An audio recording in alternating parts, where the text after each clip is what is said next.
Eis que venho sem demora, guarda o que tens para que ninguém tome a tua coroa. Apocalipse capítulo 3, verso 11. Palavras do Senhor Jesus Cristo. Mais um vídeo dentro de nosso tema Já não haverá demora. Olha, apesar de que, falando sobre o tempo do fim, aprendendo sobre a volta de Jesus, nós temos introduzido a doutrina da encarnação, conforme já mencionei em vídeos anteriores.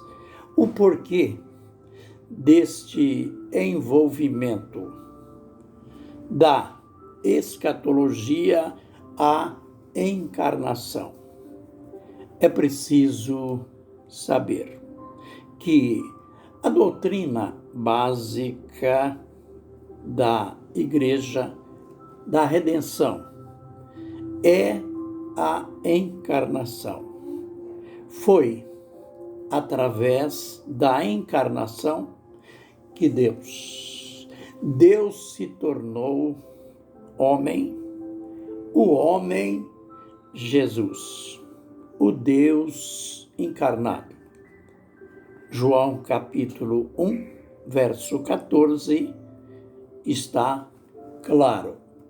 O Verbo se fez carne e habitou entre nós. E vimos a sua glória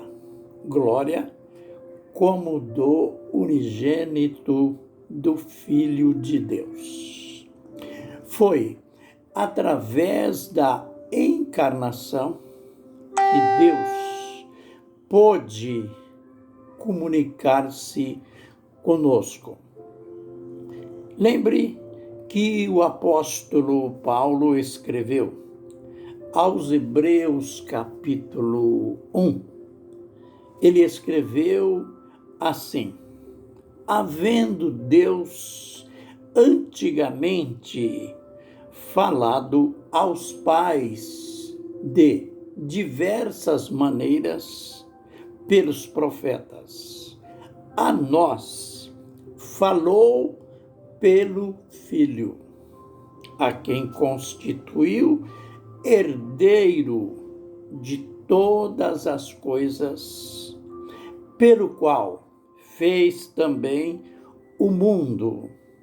Ele, que é o resplendor da glória e a expressão exata do seu ser, havendo feito a purificação dos pecados, assentou-se à direita da majestade nas alturas. Este texto, ele mostra de modo claro a base, a estrutura da comunicação com Deus, aliás, de Deus com o homem.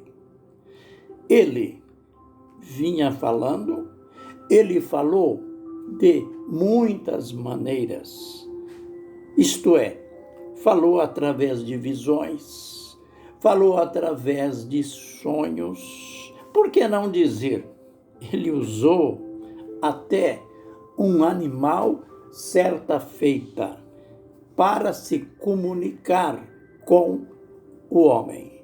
O grande desejo de Deus era a comunhão, a comunicação conosco, mas para isso ele teria que falar a nossa língua. Havia um obstáculo, um abismo muito grande entre ele e nós. E então, no princípio, conforme diz a palavra do Senhor, antigamente, o meio usado foram os profetas. Nos últimos dias, diz o escritor, ele nos falou pelo Filho. Que lindo! Uma progressão. Profetas, o Filho.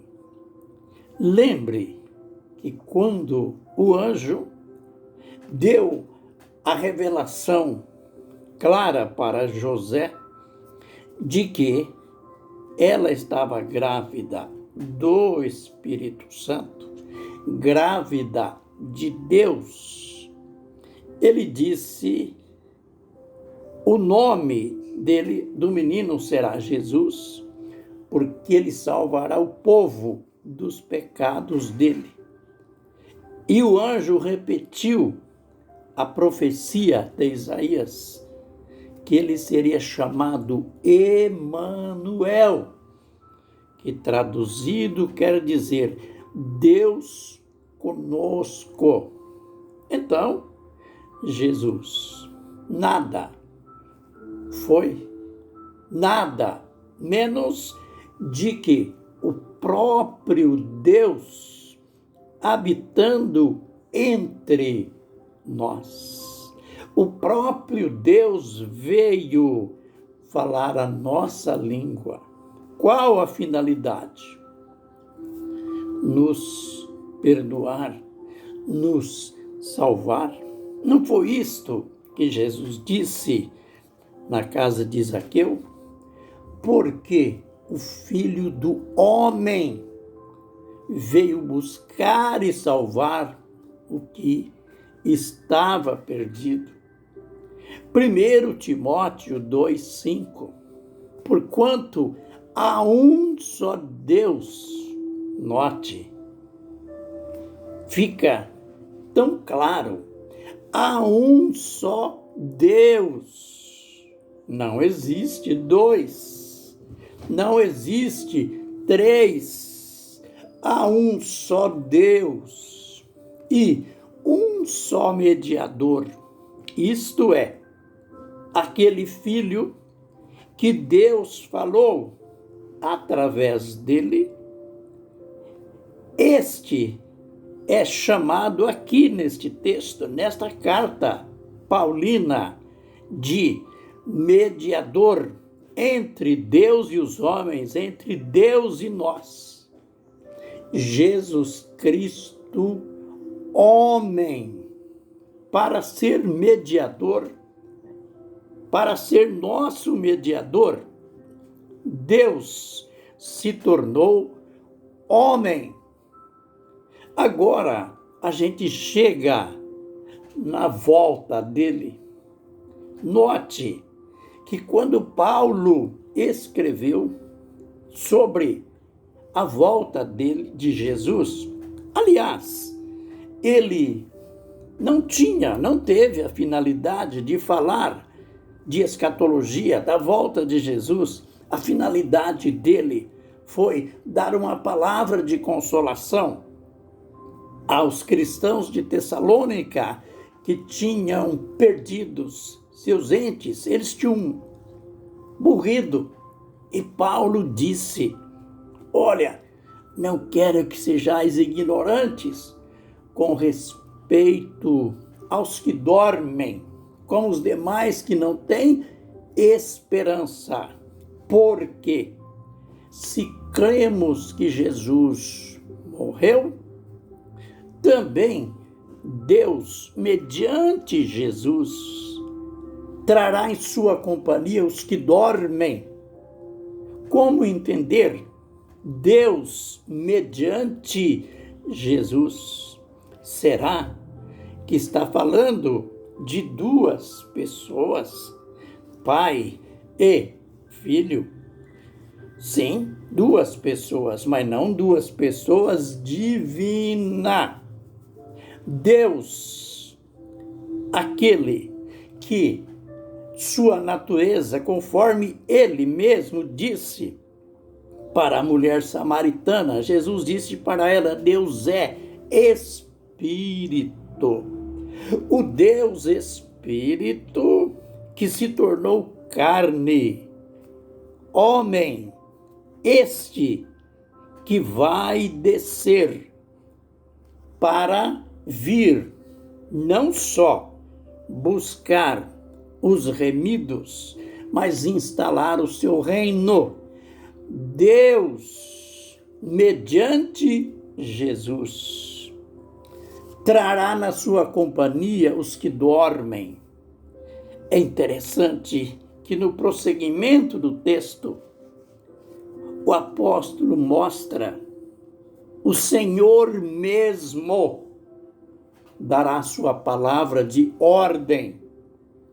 Não devemos ficar naquela prédica antiga de que Jesus vai obedecer a uma ordem superior para voltar, para descer, para ressuscitar os mortos. Não! Aqui está dizendo: o mesmo Senhor dará a palavra de ordem, ouvida a voz do arcanjo, ao soar da trombeta. Os mortos em Cristo ressuscitarão primeiro e nós, os vivos, seremos arrebatados. Não podemos pensar que aqui fala de um acontecimento extra, antes da volta de Jesus. O que entrou na igreja só no século XVIII, esta história de arrebatamento oculto. Não, o texto fala sim de arrebatamento, de ressurreição dos que morreram em Cristo, mas é dentro daquela ordem que está em 1 Coríntios 15, 24. Cada um, porém, na sua ordem, Cristo as primícias, depois os que são de Cristo na sua vinda. Aleluia! Então, arrebatamento sim, mas tudo, diríamos, num só pacote. Quando Jesus voltar, quando todos os olhos o verão e todas as tribos da terra se lamentarão sobre ele, conforme ele mesmo disse. Acontecerão várias coisas, inclusive a ressurreição dos que morreram em Cristo, a retirada dos remidos vivos com corpos transformados, retirando da terra para o encontro com o Senhor nos ares. Mas tudo isso, pelo Senhor, Ele mesmo vai determinar, porque Ele é o Deus encarnado. Não podemos nunca esquecer desta verdade, porque foi através da encarnação, ele se tornando homem, que nós fomos remidos, perdoados e salvos. E assim ele virá. E, conforme diz o apóstolo, consolai-vos, pois, com estas palavras, pois estaremos para sempre com o Senhor. Aleluia, aleluia. Me acompanhe em cada vídeo e lições. Lições a gente aprenderá juntos. Amém, amém.